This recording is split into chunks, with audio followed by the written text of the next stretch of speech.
Hi, this first video of mine, I would like to talk about the number system and different types of numbers. And I'll try my best to keep the terminologies different because there are quite a number of terminologies that could confuse you because you have to learn the definitions. And let me introduce about the numbers first, because why do we need to learn different types of numbers? Because we see it in our daily lives.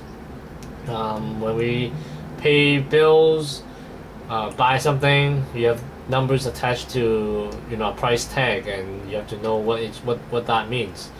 And when you are eating pizza, for example, you want to know how much of the pizza is left. Let's say 2/3 of the pizza is left, so you need to know what each of them are. So let's start off by telling you that the first set of numbers, or the first group of numbers you will most likely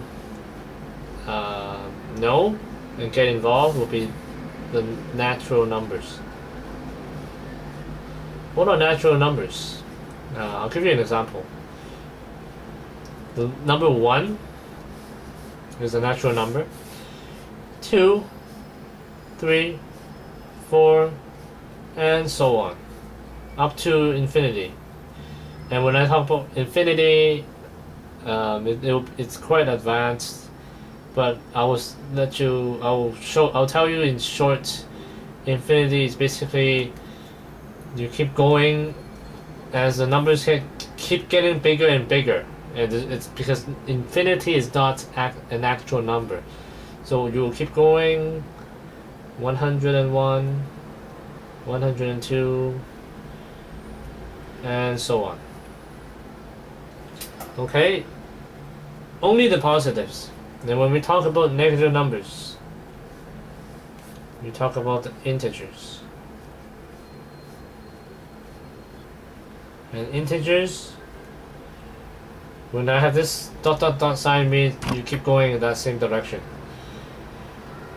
-3, -2, -1, 0, 1, 2, 3, dot dot dot. So you're counting 0, 1, 2, 3, 4, 5, 6, 7, 8, 9, and so on. And also -1, -2, -3, -4, -5, and so on. So if we think about it, the number of integers actually exceeds the number of natural numbers. If we can count a limited number of natural numbers and integers, let's say to 5. So for natural numbers, it would be 1, 2, 3, 4, 5. So there's 5 of them. When we talk about integers, we talk about 5 to -5. So it will be 5, 4, 3, 2, 1, 0, -1, -2, -3, -4, and -5. So there will be more than twice as many integers as natural numbers, because the 0 will always count. Okay? That's some of the properties that you should understand.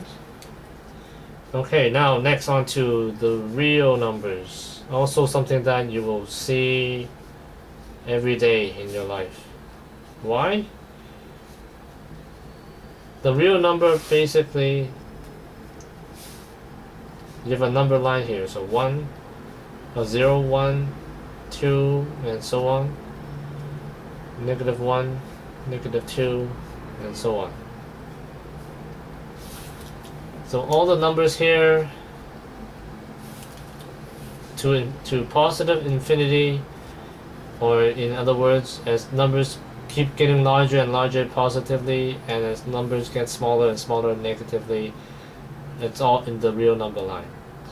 And if you see previously when we talked about natural numbers and integers, they are also real numbers, because if you see 1, 2, 3, 4, -1, -2, natural numbers are also included in the real number line. and integers as well. You see, all the integers are included in the real number line. So, like I said earlier, the size of the integers is larger than the size of natural numbers. Natural number sets are only the positives. The sets of the integers are both the positive and the negative integers. So that's, you can tell that from then that the set of integers is twice as big as the natural numbers. But for real numbers, that's definitely, the set of the real numbers is definitely bigger than the set of integers and natural numbers. Some examples of a real number that is not a natural number or an integer. 5.1 is a real number, but clearly because there is a decimal place, it is not an integer or a natural number. 1/2 is also not an integer. 2/2 would be an integer because that would be 1. 1/2 is actually a place in halfway between 0 and 1. Okay. Square root 2 is not an integer or a natural number. It is a real number because this is basically 1.41 and so on, somewhere here. So that's the number e, which represents 2.71 and repeating decimals, some non-repeating decimals, or there's no patterns for the decimal points.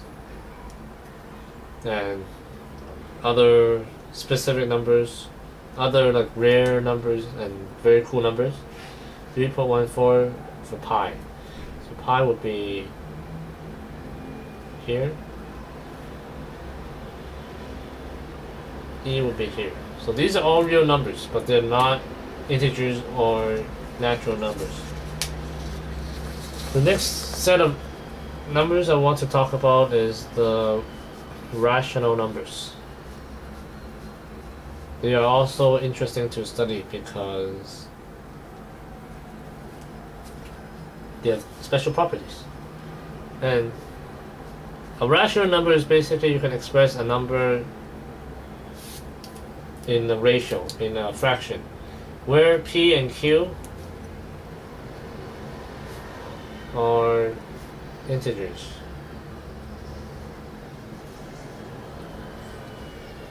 And actually, in mathematical terms, we write the symbol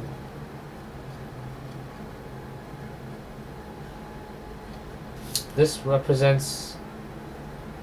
belongs to the integers. So P and Q are integers, positive or negative, does not matter. So 5.1 does not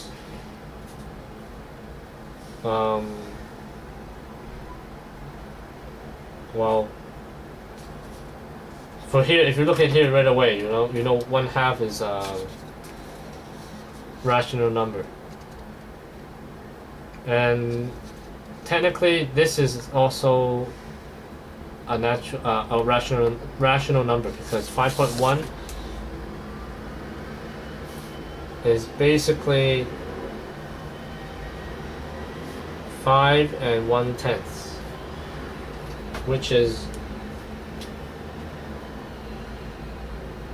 51/10. And since 51 and 10 are integers, this is a rational number. Okay? So if you look at natural numbers and integers, you can express any of these numbers in terms of one integer over another integer. For natural numbers, 1, you can express that by 1 over 1, 2 by 2 over 2, or 4 over 2, or any multiples of that, 8 over 4, and so on. So all natural numbers and integers are also rational numbers, but also in Q. Integers and natural numbers are members of the Q set. And also we'll introduce a concept of set. So like I said earlier, a set is a collection of objects. So if this set is the real number set, the real numbers, so all the real numbers are in this group, in this collection of numbers. And let's say there is a group here. They're called a real number is either rational or irrational. So if this smaller group is rational, the rest is irrational.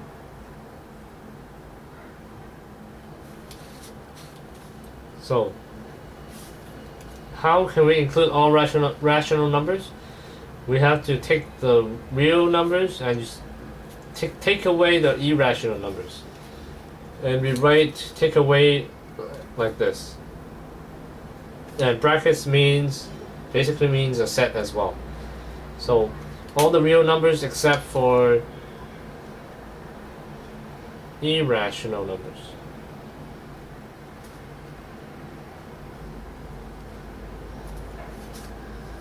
Okay. And there's one more set that I will very briefly go into, but not very detailed. It's called complex number.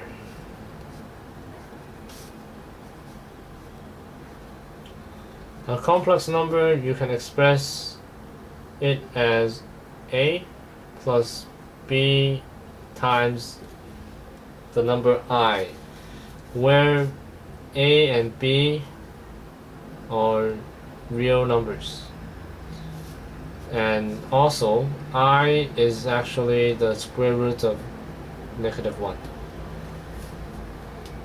because we can never square root a negative number. We use a notation I to represent that. And all real numbers are complex numbers, but not all complex numbers are real numbers. So the set of the complex numbers is actually bigger than the set of real numbers. Well, that's it for this topic on different types of numbers. I hope that makes any sense. If it does not, leave a comment.